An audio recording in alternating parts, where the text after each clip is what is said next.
There's a little bit of a sense of betrayal when you list your house, and we put our heart and soul into this property. We were clearing the land. We had no business building our own house, but somehow we did it. And this is what we ended up with. Woke up this morning with the sunrise in my eyes. Just like a new day, a breath of fresh air in my life. Hi, we're the Ecclestons, and welcome to our home in beautiful Lake Placid. I'm a professional sculptor by trade, so a lot of communities all over the country have my art, but I wanted something to design and build that I could live in and appreciate as a sculptural house. And when we decided to design a house, I wanted to make this a timber frame home that we could both sit around and enjoy the beauty of our house just by looking around and looking at the beams.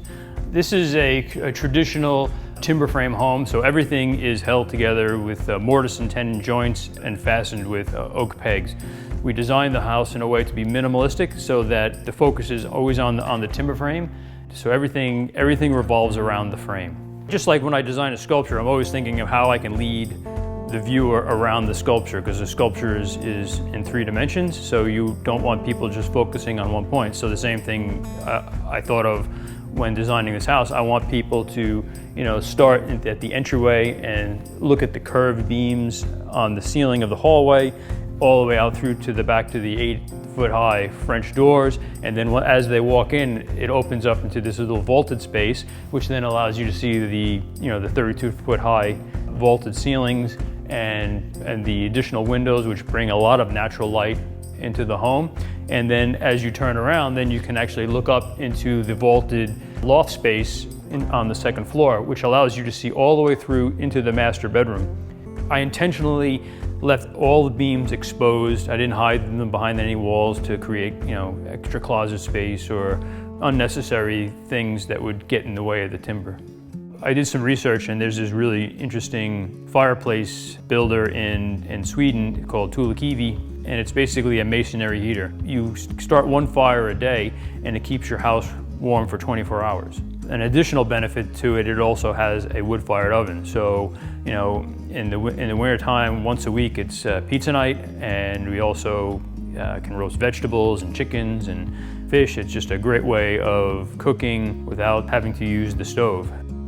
What makes this property special to us is its location. I work in Lake Placid Village, and there's a lot of hustle and bustle, and I drive less than 10 minutes to home, which is complete solitude. And we're located at the end of a cul-de-sac, very, very private.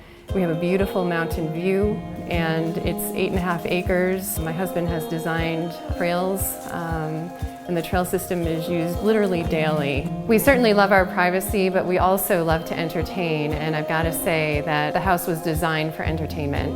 With a very open kitchen, people always congregate there anyway, but in this particular situation, they can meander and still be part of a conversation. About 5 years ago, Rob designed a 2-car garage carriage house, which has been a wonderful addition, especially in the winter.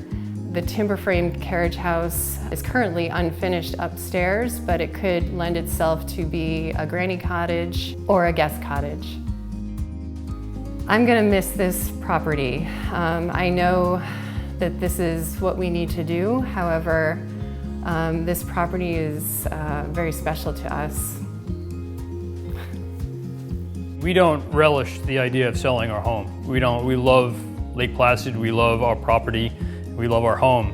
As a sculptor, I do business with an art foundry in Colorado, and it's a business decision. I need to be closer to the foundry for some of the projects that I'm going to be working on. If we could pick up our house and our property and take it with us to Colorado, we would. But we're going to miss it, and we hope whoever buys it really understands what they have, how special it is.